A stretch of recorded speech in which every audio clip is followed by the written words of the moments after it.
En cuanto a la fisiopatología de la fiebre, la cual refería que tenía esta paciente, entonces diferentes interleuquinas van a estimular la síntesis periférica de la prostaglandina E2 y esto va a provocar la sensación del dolor muscular y el dolor articular porque esta es capaz de actuar sobre las terminaciones nerviosas.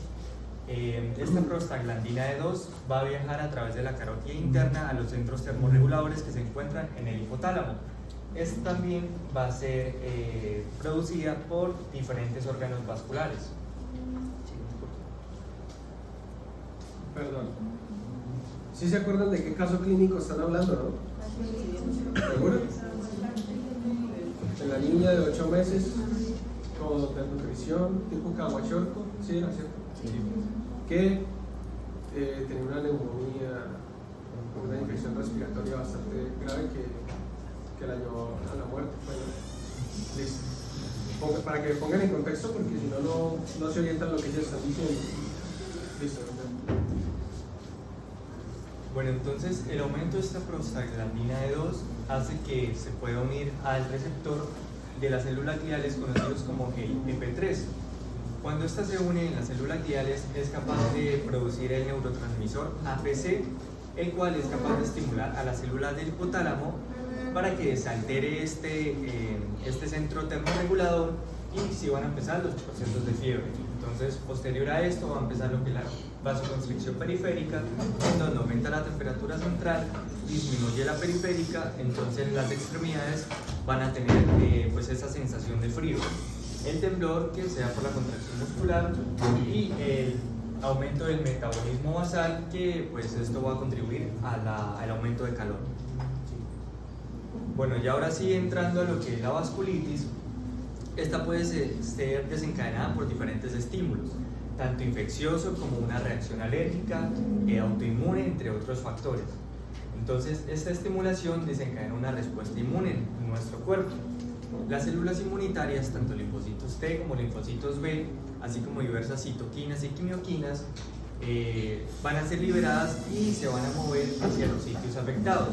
Una vez que estas células inmunitarias y diferentes sustancias son movilizadas, todas estas, por así decirlo, componentes inflamatorios se van a acumular en la pared de los vasos sanguíneos y esta acumulación de componentes inflamatorios va a causar la inflamación de las capas internas, es decir, la íntima y la media.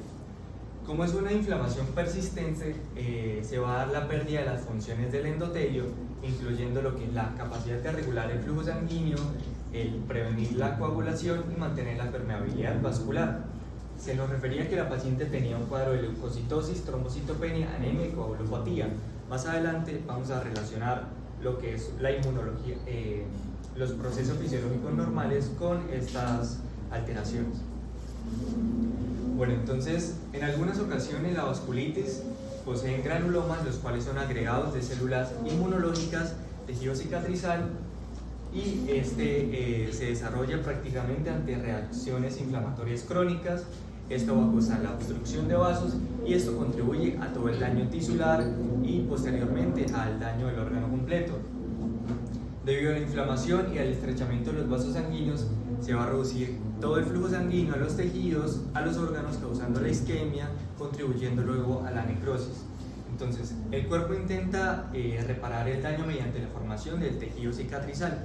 Sin embargo, no es suficiente para todo el daño que ha sido provocado. Entonces, a menudo la reparación que se encuentra es incompleta y esto contribuye o prácticamente no puede ayudar por completo a que se dé la reparación del órgano, por lo tanto su función disminuye y va a quedar afectado. Entonces las granulaciones tóxicas y las vacuolizaciones de los neutrófilos, estos van a ser cambios observados en las células que están bajo estrés o la respuesta infecciosa o inflamatoria que presentaba esta paciente. Ya en cuanto a las manifestaciones hematológicas, ciertas deficiencias nutricionales de algunas vitaminas A, C, E, K, entre otras, van a causar manifestaciones en la piel. Se decía que la paciente tenía dermatosis cutánea, entonces dentro de algunas que se describían ahí estaba que tenía sequedad, enrojecimiento, descamación, y lo que más se hablaba era que tenía una púrpura, Más adelante vamos a profundizar en lo que es la púrpura. Entonces, la púrpura está asociada a una infección grave. La infección que tenía esta niña fue producto a que bacterias del tracto gastrointestinal fueron a otros sistemas por el tejido epitelial no se encontraba de la manera correcta, las células, por así decirlo, se filtraron por ese tejido y esto permite llegar a otros órganos. Pero específicamente de qué tejido, de todo el tracto gastrointestinal. Sí, del tracto gastrointestinal, el epitelio que no estaba con sus oclusiones permitió que fueran a lo que es sangre. Pero más que todo, ¿en qué parte del tracto gastrointestinal ocurriría eso? Más que todo. El intestino. Okay. Porque acuérdense que el estómago casi siempre está estéril por el componente ácido. De la parte del intestino donde hay mayor cantidad de bacterias. Y en la desnutrición se altera esa barrera epitelial. Entonces las bacterias pueden traslocarse del intestino a la sangre.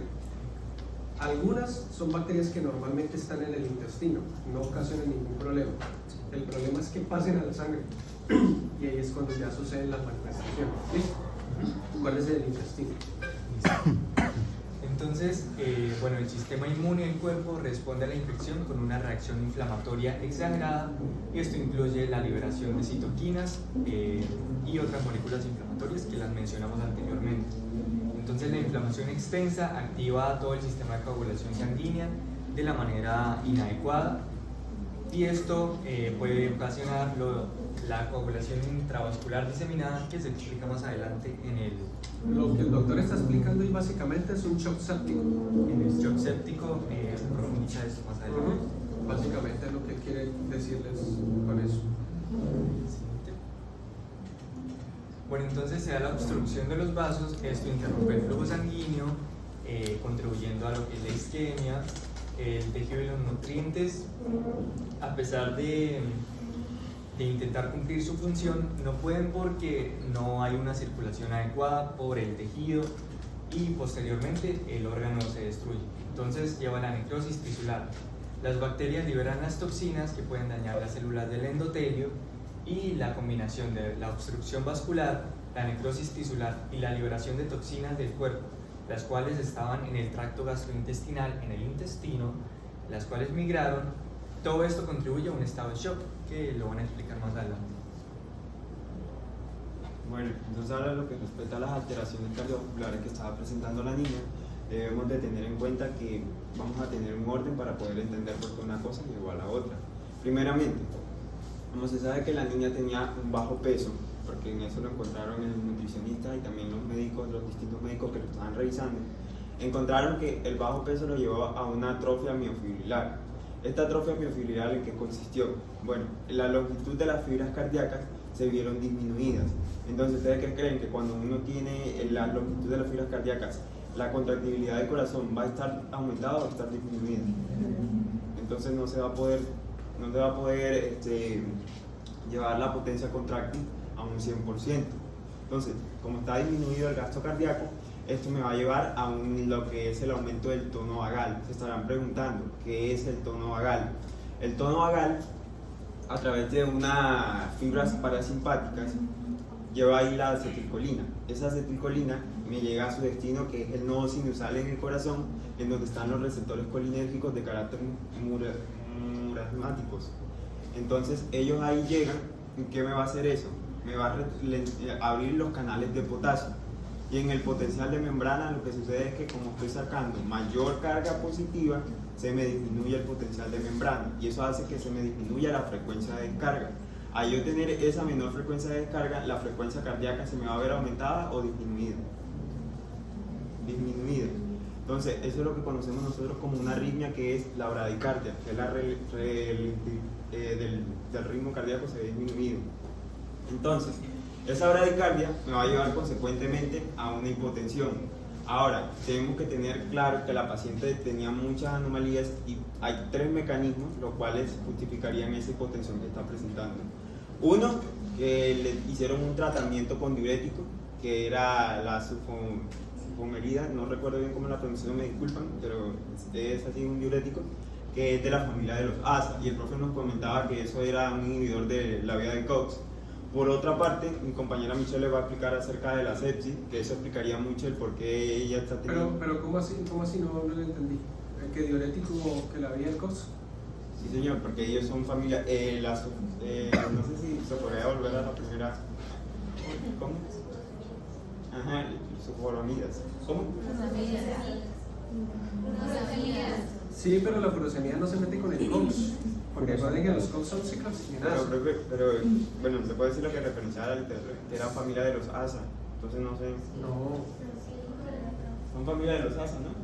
La furosemida se mete es con el transportador sodio-cloro-potasio del asa de Henle. Son diuréticos de asa, pero no son familia del asa. Está bien porque ustedes no han iniciado fármaco. Está bien que puedan pensar eso, o sea, admite el error porque ustedes no han visto fármaco y no los voy a crucificar por eso, sino que tenga presente que los diuréticos de asa son familias de las, por ejemplo, la furosemida, son diuréticos de asa, pero no que se parezcan o que tengan el mismo mecanismo que el asa, que es ácido acetil salicílico, sino quiere decir que actúan en el asa de Henle. Ahorita en unas 2 semanitas ya iniciamos riñón y eso les va a quedar claro. ¿Sí? Es diferente. Pero igual los diuréticos que le están administrando sí dan la hipertensión, ¿cierto? Claro, porque los diuréticos de asa son los diuréticos más potentes que existen. Los diuréticos más potentes que existen, que si usted lo utiliza mal, lleva a un paciente a la hipotensión. Listo. Entonces vemos nosotros aquí que además de eso se presenta una tumefacción mitocondrial y la liberación de proteinasas dependiente de calcio. Siguiente diapositiva, perdón. Bueno, en las manifestaciones del sistema nervioso vemos que a falta de nutrimentos durante los periodos de maduración del cerebro se asocia a cambios bioquímicos como la modificación en el proceso de mielinización y disminución de los neurotransmisores en el número de células y del ácido desoxirribonucleico neural. La corteza cerebral, por su parte, va a sufrir un adelgazamiento y el crecimiento del cerebro se ralentiza, entonces los retrasos en la función global, la función motora y la memoria no van a estar en normal.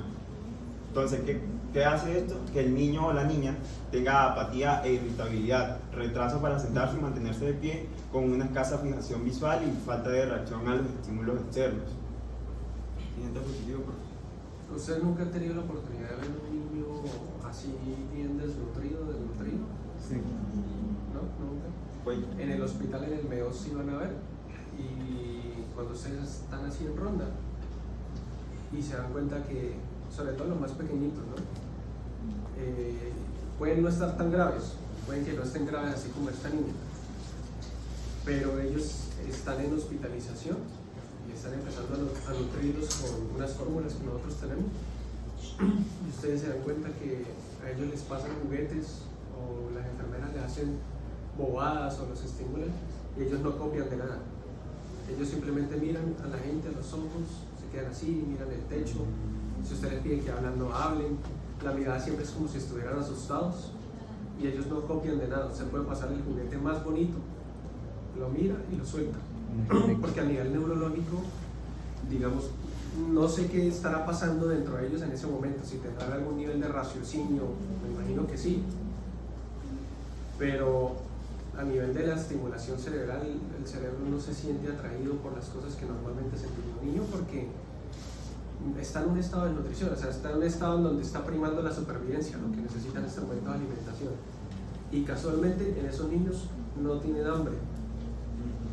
Han llevado tanto tiempo sin comer que ellos les ofrecen comida y ya sencillamente no les da apetito. Ellos empiezan a recuperarles el apetito poco a poco. Si cuando estén allá en pediatría se van a acordar de mí si ven alguno, y ellos son así. Ellos no, ustedes los estimulan, les hacen ningún copia. Hasta que el estado de nutrición se restaura un poquito, ellos empiezan a estimularse, otra vez a sonreír y todo ese tipo de cosas. Vale.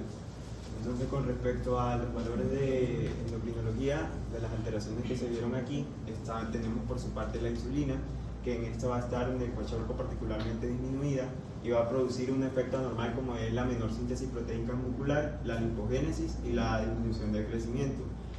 Para entrar en este enfoque debemos de tener claro que el factor de crecimiento insulínico va a estar disminuido, es decir, hepáticamente no se está haciendo una síntesis de él al 100%, por eso se da el hipoinsulinismo, a excepción de otras causas que también yacen ahí que pues, son de igual manera importantes. Entonces, ese factor de crecimiento insulínico va de la mano con la actividad que está teniendo la hormona de crecimiento. ¿Por qué? Porque precisamente estuvieron varios endocrinólogos investigando acerca de los cuadros de nutrición y todo con el tipo Kwashiorkor, y vieron que asimismo cuando está disminuido este factor insulínico se ve la somatostatina. Usted sabe que es un inhibidor de la liberación de la hormona liberadora de crecimiento. Y vieron así que fluctuaban mucho los valores de la hormona de crecimiento porque se veía aumentada, y debería ser al revés. O sea, como usted sabe que no se está dando la liberación de la hormona liberadora de crecimiento, debería haberse disminuido también la hormona de crecimiento, pero en este caso en particular se ve aumentada, y esto es lo que hace la mayor síntesis proteínica visceral y una menor síntesis de urea, y aumenta el poder de la lipólisis. Por su parte, las hormonas tiroides, la T4 se ve disminuida, y esto es un punto muy particular porque como está teniendo poca ingesta de yodo, no se va a poder dar la conversión de T4 a T3, por lo tanto va a estar predominantemente la T3 reversa en predominancia. Las gonadotropinas se ven disminuidas también, la epinefrina, el eje renina-angiotensina-aldosterona por el edema se ve aumentado, y asimismo la epinefrina está normal o en aumento, estimulando la mayor lipólisis. Esto puede variar dependiendo del paciente, porque por ejemplo si es un paciente que está ya muy desnutrido, usted de pronto no le encuentra hormona del crecimiento elevada. ¿Por qué? Porque en un primer momento de pronto todavía aguanta a sintetizar hormona del crecimiento, pero ya en un estado de desnutrición severa no tiene los aminoácidos para sintetizar hormona. Y acuérdense que estas hormonas son de naturaleza que la palabra no es proteínica, es ¿cómo es que se llama? Peptídica. ¿Cómo? Peptídica. Peptídica. Son hormonas peptídicas. Entonces, si usted no tiene proteínas para sustentar su metabolismo diario, usted no tiene proteínas para armar estas hormonas. Entonces, de pronto en los primeros estados de nutrición, la hormona de crecimiento sí estaba elevada, pero ya después no. Y la hormona la hormona tiroidea, también en un estado ya muy avanzado de nutrición, estaría disminuida, porque la hormona tiroidea también es peptídica. Y lo otro, por la disminución de yodo. Y lo otro, porque si la hormona tiroidea estuviera elevada en una condición de desnutrición, me mata al paciente, porque aumentan los requerimientos metabólicos en todo el cuerpo que el paciente no tiene para suplir, entonces terminaría matando. Entonces, si usted tiene un niño con desnutrición que lleva mucho tiempo, que no esté grave como esto, sino con una desnutrición que es progresiva, ya tiene mucho tiempo en ella, de pronto come, pero algunas veces un día sí, un día no, ¿sí?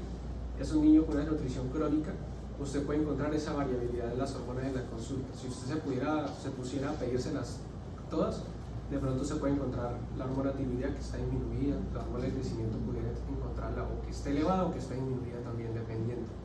No está escrito sobre piedra, ¿sí? Depende del paciente. Bueno, ¿qué más? Bueno, por esa parte tendría la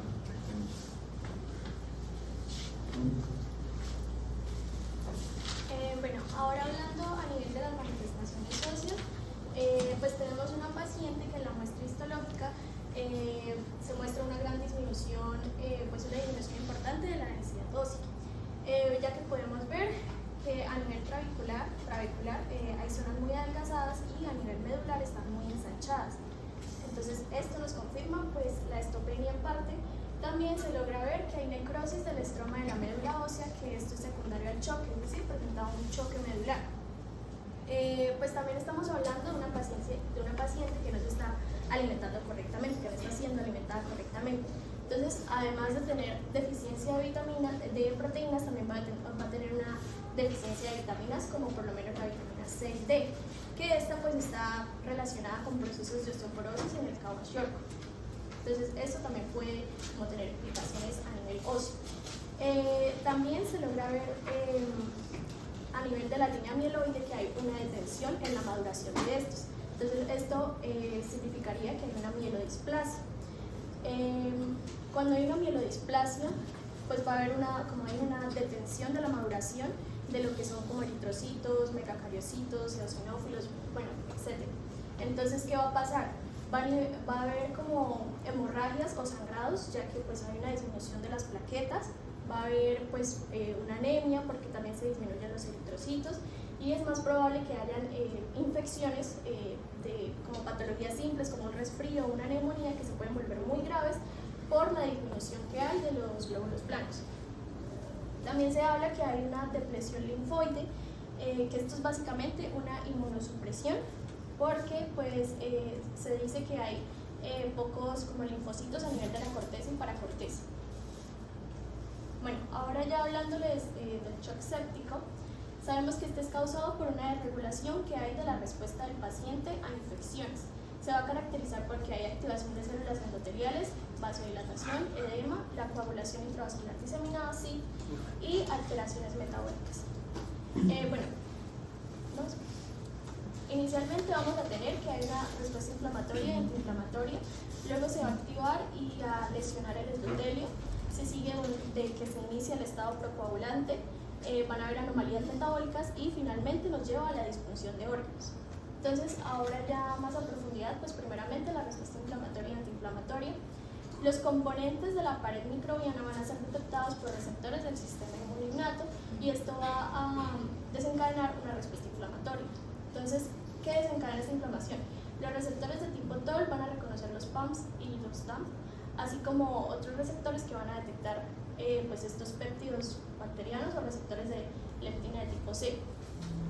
Entonces, esta respuesta inflamatoria va a aumentar citoquina, factor de necrosis tumoral, interleuquina 1, 12, 18, interferón gamma, proteína C reactiva, procalcitonina, los reactivos de oxígeno y lípidos mediadores como prostaglandinas y el factor activador de plaquetas. Y bueno, todo esto me va a activar a las células endoteliales y estimular aún más pues la producción de esas citoquinas y quimioquinas.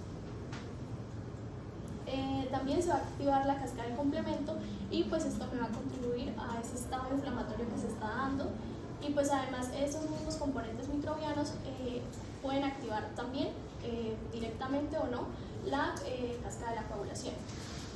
Y pues todo esto va a resultar en que el paciente va a estar entre un estado de hiperinflamación e inmunosupresión, pues en este caso paciente séptico. ¿Y por qué es que se da en el shock séptico? ¿Por qué se da esa hipotensión?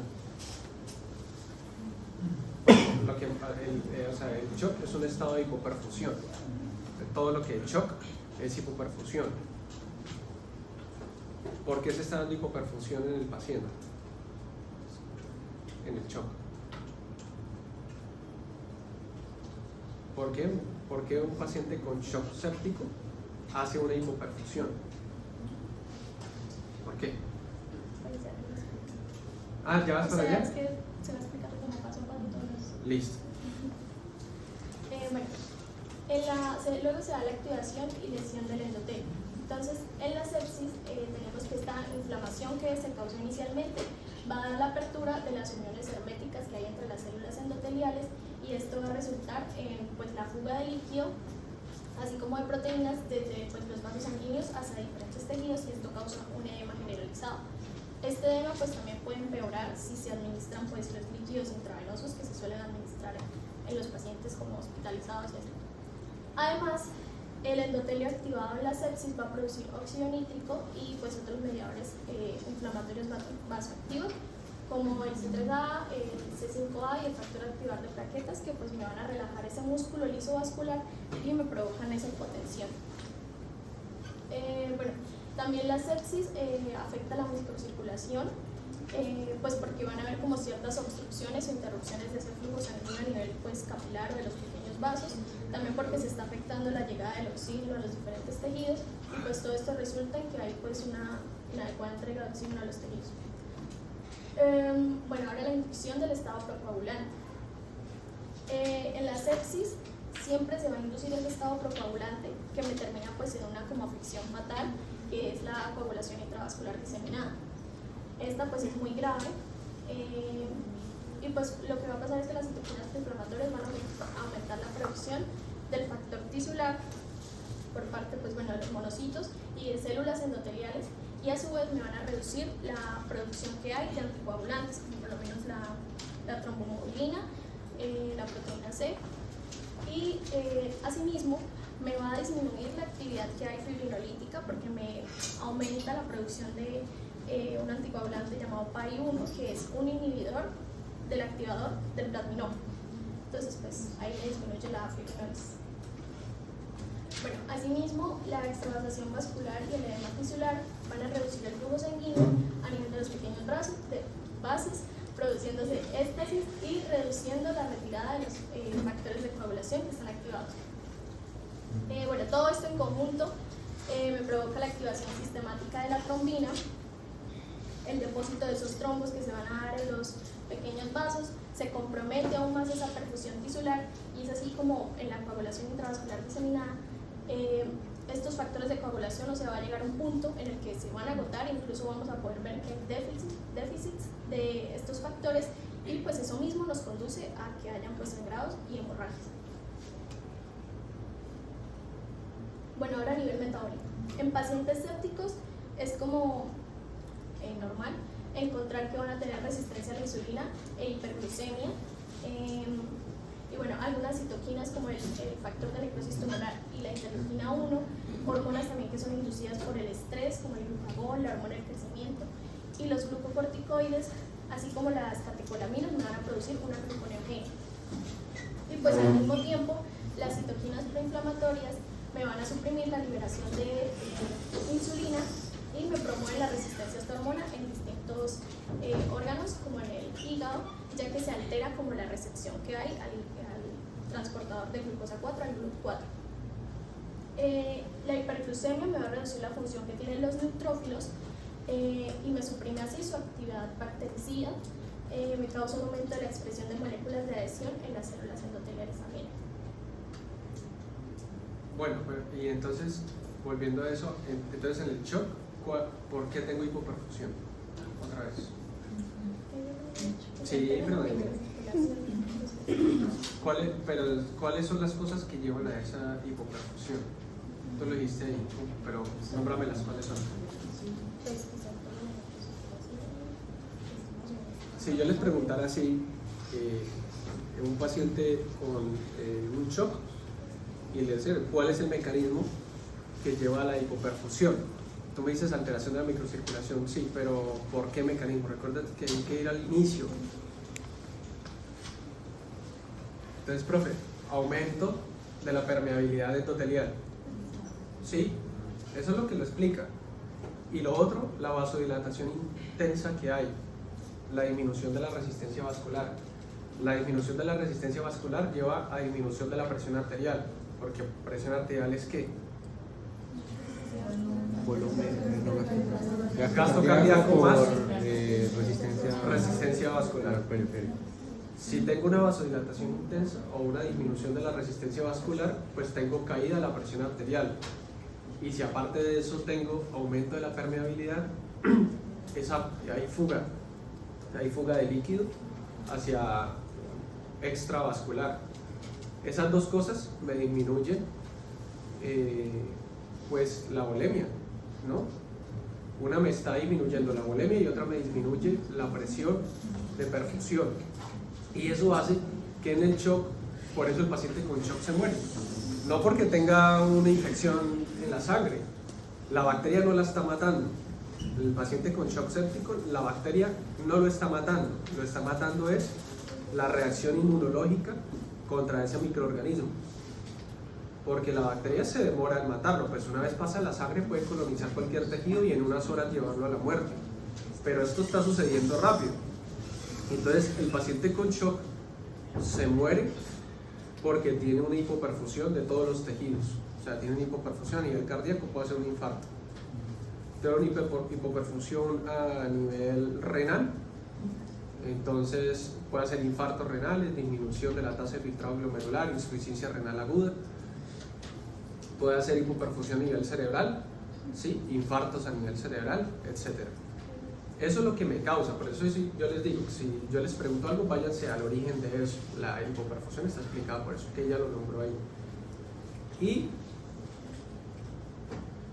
ahí hay una activación, ya se adelantó un poquito la clase de lo que les debo de hoy. Hay una activación del endotelio. ¿Sí? Acuérdense, si se acuerdan de inflamación, que el endotelio participa en la inflamación. Cuando hay productos bacterianos se agregan citoquinas y el endotelio se puede activar mostrando moléculas para que las células del sistema inmunológico se puedan adherir. Entonces el endotelio pasa a inclinarse hacia el estado inflamatorio, y al inclinarse hacia el estado inflamatorio se inclina también hacia el estado procoagulante. Al mostrar moléculas de adhesión para neutrófilos, por ejemplo, que son los primeros que van a llegar, muestra también moléculas de adhesión para las plaquetas. Aparte, como la doctora nos mencionó que hay un aumento de la permeabilidad, eso se logra es haciendo que las células endoteliales se contraigan. Por lo tanto, exponen ¿a quién? Al colágeno que está debajo de ellas. Entonces las plaquetas se pegan al colágeno y se pueden activar. Aparte, como se pegaron al endotelio, al pegarse al endotelio, las mismas células endoteliales pueden activar las plaquetas, y las plaquetas activas pueden desencadenar las cascadas de coagulación. En último término, termina lo que ella explicó, haciendo que la paciente tiene una hipoperfusión y aparte tiene una coagulación intravascular diseminada. Depende en qué grado, porque como ella está también desnutrida, probablemente también tiene déficit de los factores de coagulación, porque uno, no tiene proteínas para hacerlo, porque los factores de coagulación son proteínas, y dos, si está desnutrida probablemente tiene deficiencia de vitamina K. Entonces tiene deficiencia de los factores dependientes de vitamina K, que son ¿cuáles? 1972, el 10, el 9, el 7 y el 2. Claro, y alguien más avión me va a decir, pero también tiene deficiencia de los factores anticoagulantes. Sí, pero o sea, sí, tiene deficiencia de los factores anticoagulantes, pero también tiene deficiencia de los factores de coagulación, que son más. Entonces la paciente, no quiere decir que tenga déficit absoluto de factores de coagulación, algo debe tener, pero los poquitos que tienen se consumieron en un intento de coagulación intravascular diseminada desencadenada por la activación del endotelio, ¿sí? Por un estado proinflamatorio. En el estado proinflamatorio puede haber también secreción de tromboxano, que es un agregante plaquetario, ¿sí? Producción de prostaglandinas a nivel generalizado, que las prostaglandinas, acuérdense que es aumento de permeabilidad vascular y vasodilatación intensa. Exposición del colágeno. Aparte, como hay un estímulo inflamatorio, puede haber cierta destrucción tisular y eso liberar factor tisular, y todo eso me lleva a que pues haga una coagulación y la paciente puede hacer agotamiento de las reservas plaquetarias, porque para hacer la coagulación necesita factor de coagulación y plaquetas. Entonces la paciente puede hacer una plaquetopenia y puede agotar los factores de coagulación y terminar haciendo equimosis generalizadas, lo que llaman la púrpura, o puede empezar a sangrar por cualquier parte, puede hacer una hemorragia vía digestiva, puede sangrar por la orina, puede sangrar por el intestino, y todo eso es un caos completamente, y eso es lo que ella explicó ahí. ¿Listo? ¿Sí?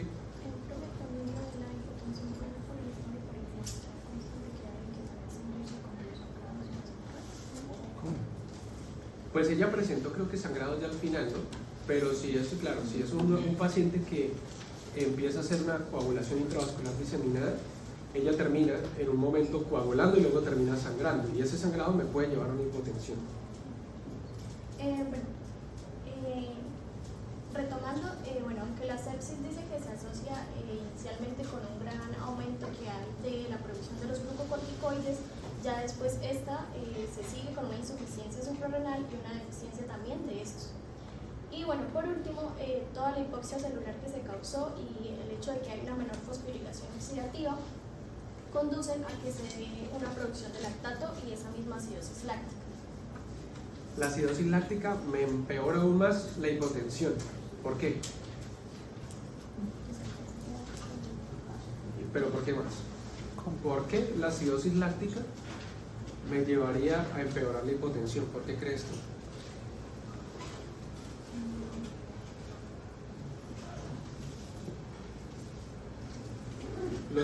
Los que vieron fisiología conmigo, que se acuerdan, ¿por qué la acidosis láctica puede llevar a que en ese paciente empeore la hipotensión? Ahí está. Miren, y él no vio fisiología conmigo.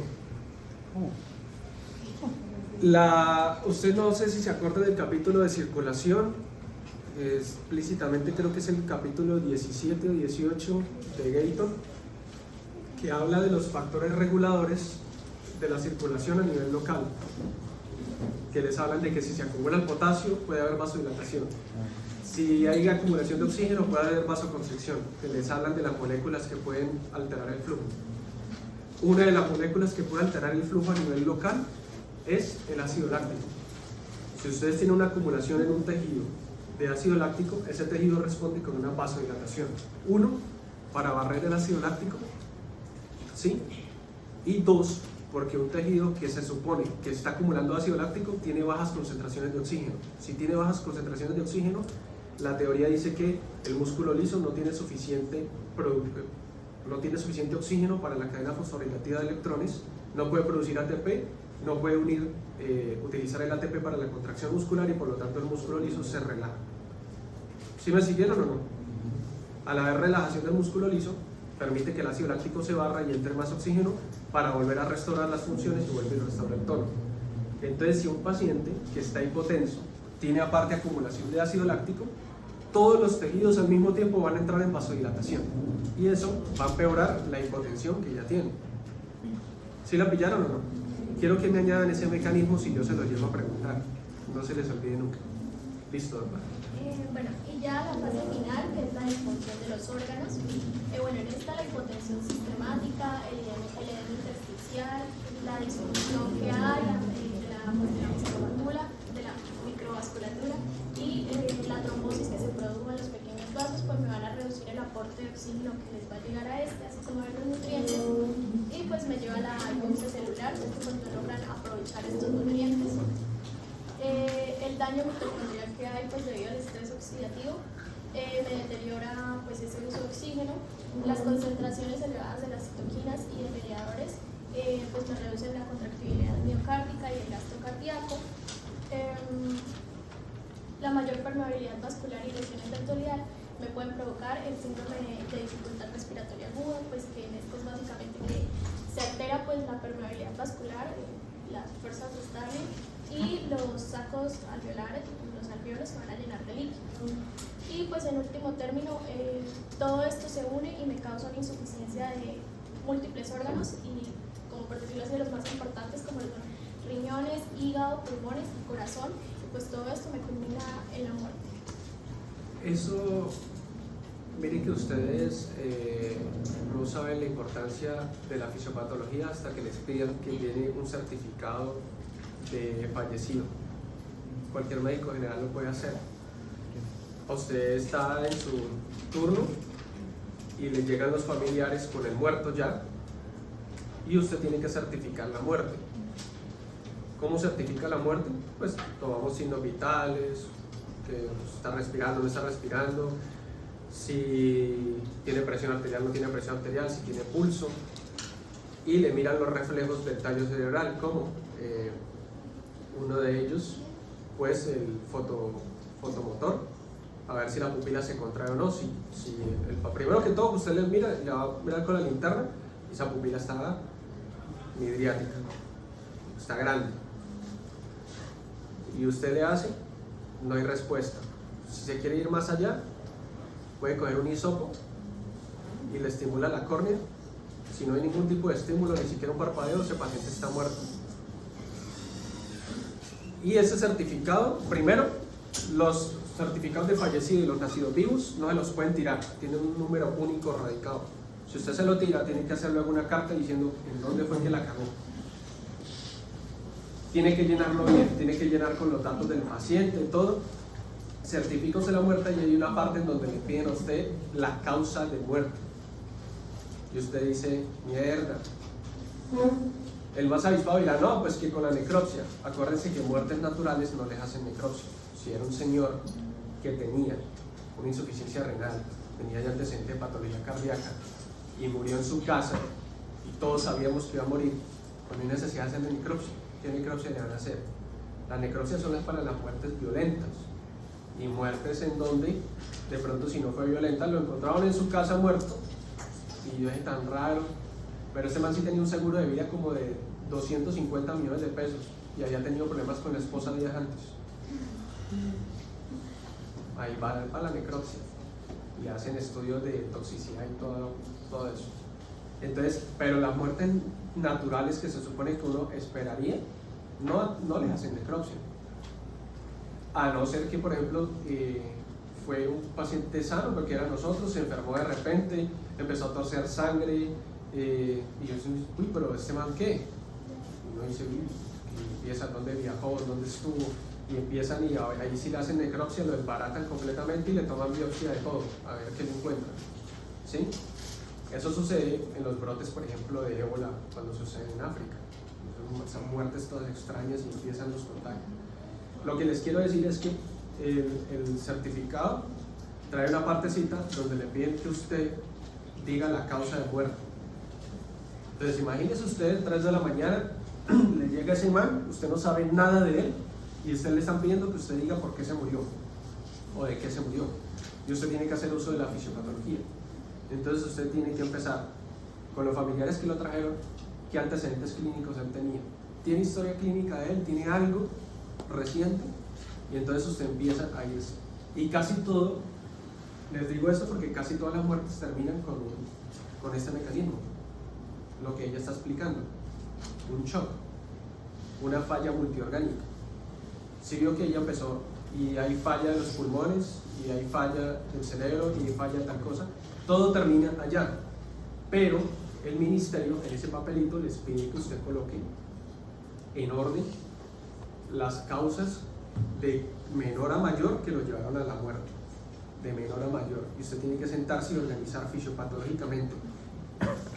Algunos dirán, no, pues yo lo lleno y ya suerte. El ministerio los va a llamar porque les pide número y dónde ubicarlo ustedes, y tiene que tener el sello suyo del médico que lo hizo, y el ministerio los va a llamar, y los va a llamar una jefe bien hinchapelotas a decirle, pero usted cómo era doctor, y pero no, usted no se le ocurrió que tal cosa, pero no miró. Entonces ustedes tienen que ser muy claros en lo que está ahí, porque ellos los llaman a decirle, pero usted como acá dice que él murió de tal cosa, si por los antecedentes clínicos que usted mismo colocó no era primero esto sino esto primero.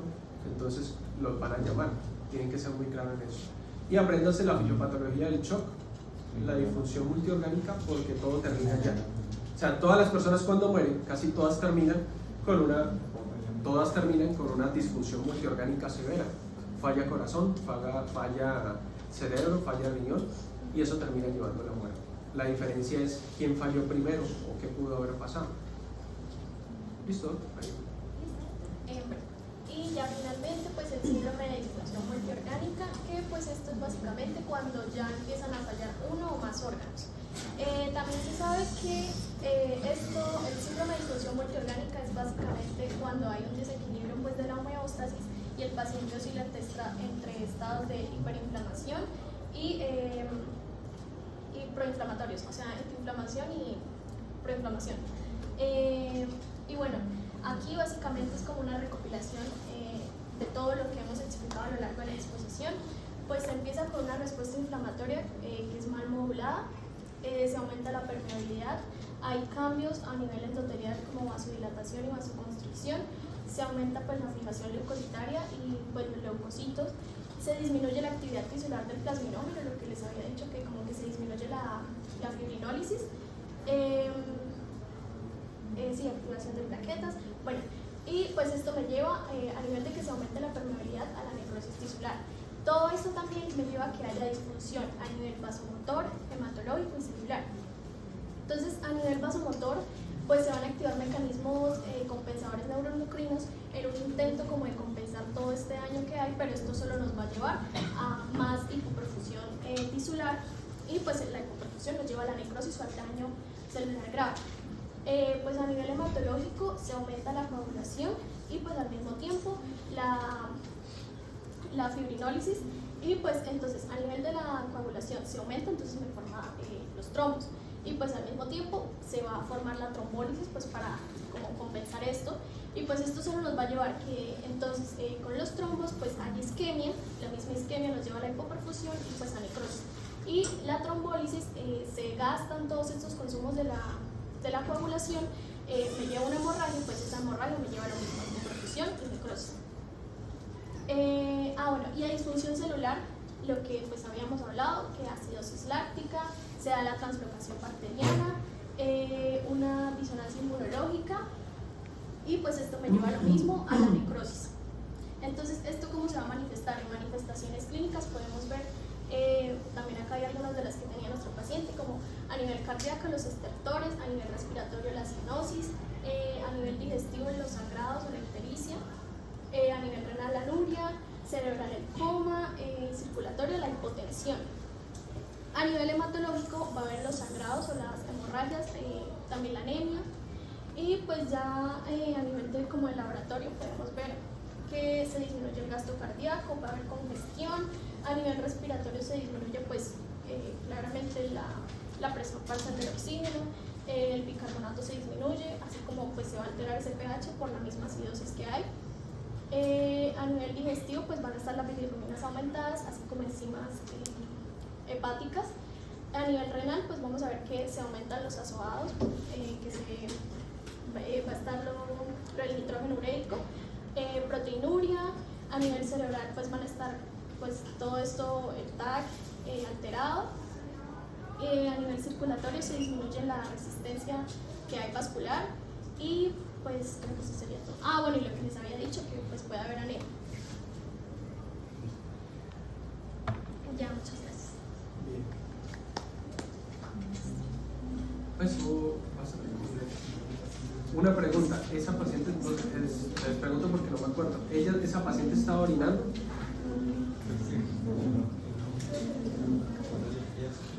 No, creo que sí, porque decía que no tenía fibria. No, miren por ahí, es que tenía síndrome ureico. porque es que todo apunta a que no está orinando, pero necesito saber.